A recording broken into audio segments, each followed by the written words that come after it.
Look, I'm all for moving on from the Mitch Marner saga, like many people are. But how do you not talk about this? Like, in my mind, this is what happened. Months and months after he leaves the Toronto Maple Leafs, he tracks down Leafs media to have a sit down so that he can tell everyone how outrageously he overreacted to a comment made online that now may or may not have existed in the first place in order to gain sympathy from Leafs fans, many of who feel like he has left them high and dry.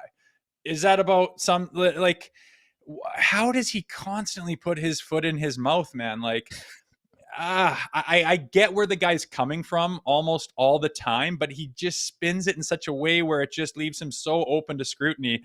Um, Look, putting an athlete, a star player, anyone famous's address online, that's not cool. And I would like to like it's weird that in 2025 with the internet, with this market, that didn't come to light. Like we couldn't all go and like see who it did, even if it like his address was retracted. Like it just got wiped from the internet. That's surprising, but nonetheless, that's not cool. Being a new father, I understand that you're protective of your family. I get there's nothing about it that's cool, but a comment on a thread or whatever, and you're hiring 24-hour security for 2 weeks. Meanwhile, Willie Styles is just riding the subway with the common folk. Like, it's like, come on, man. Like, do you expect people not to push back a little bit? Um, Odd. And his agent's doing a media tour with podcasts and stuff. He has trouble leaving it alone.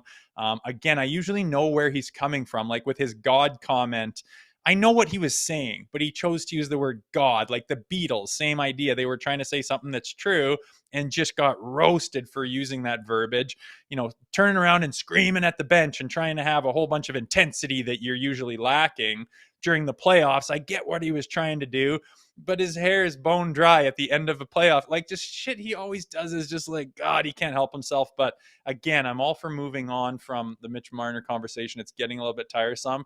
But when stuff like that happens, I see why it hits the fan and everyone gets on board and starts talking about it. What do you think?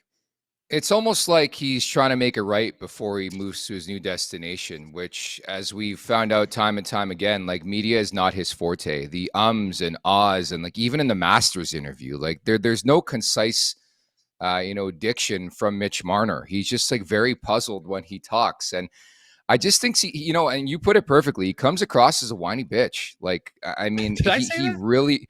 He really no, I don't know. We've said different iterations of that. I've certainly said that. Not to speak for you, but I think he just comes off as whiny.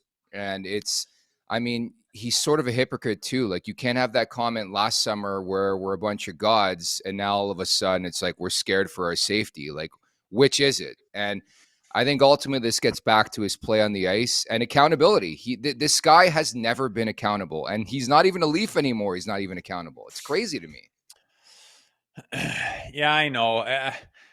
Look, I'm 40 years old. He's not. He's doing the gritty on the ice and the pirouettes and warm up. La di di da, la da da, li di do. Not my cup of tea. I'm fine, but I try. I can't help but thinking on the other side of it. All his teammates say he's a good guy. I'm sure he's a nice guy. I'm sure he's a good dude. But just the way he comes off, A, with his play, and then B, with his media presence, it's just so easy to rub everyone the wrong way with the way he does it. And the way he speaks, like you say, like it's been prepared. It seems like he's got his Yeah. bullet points that he's trying to get to and throw it out there, and then he kind of has this little jerkish fu chip on his shoulder as he's speaking, and it just pisses everyone off. And I don't know if that's the end of the Marner saga. I would like it where we just don't talk about him very often unless, something happens on the ice or he comes back to town. Like, of course, we're going to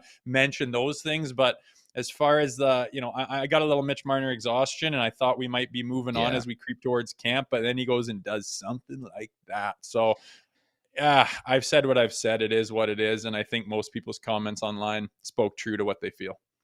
Yeah, it felt like he was trying to cool the flames, and it's It still did not work. aggravating to me that we got to wait till January to see the Maple Leafs play Vegas. And again, it's both games in the Yeah, back end of a back-to-back, so optional morning skate. We're not going to get the media dropped. throng. It's just going to be in and out for Mitch Marner, probably the way you'd want it. But I think a prime illustration of maybe the way to handle it is John Tavares. Have you ever heard John Tavares bitch and complain about the venom he faced on Long Island? Dude, like that was next level. If people think that's what Scotiabank Arena is going to be like in January, I don't think so. It's just not known as that type of building or that type of market. So I think he could look directly at his former teammate now in John Tavares and be like, hey, what's the appropriate way to handle this situation? But unfortunately, he can't stop talking. Yeah, very true. Like if you are a Mitch Marner sympathizer and you say, "Hey, what is he supposed to do with the situation?" Well, just look to your left, and there's John Tavares doing everything the right way. You think that the people on Long Island aren't nasty and dangerous and all the bullshit? No, he would have gotten 10 times worse than Mitch ever did. And guess what? Water off a duck's back, just like John does it. He is the epitome of being a professional.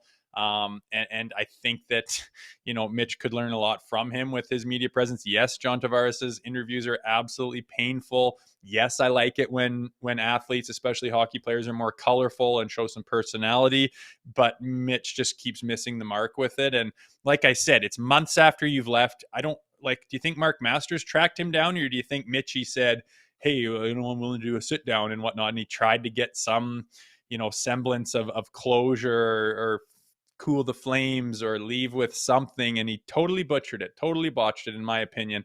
A comment on the internet, whether it is your address or not, 2 weeks of 24 security. Let's get honest. Let's be real, Mitchie. Whatever is what it is. He keeps dropping the ball. The kid, nice guy, nice kid, but man, he's a lot of things he does rubs me the wrong way, and I've been vocal about it. You have the PR spin always fascinating, and I thought I was intrigued too. Like we never hear Darren Ferris do interviews, but magically the same week as Mitch Marner, Darren Ferris is on a podcast. It's weird how that works out sometimes, isn't it?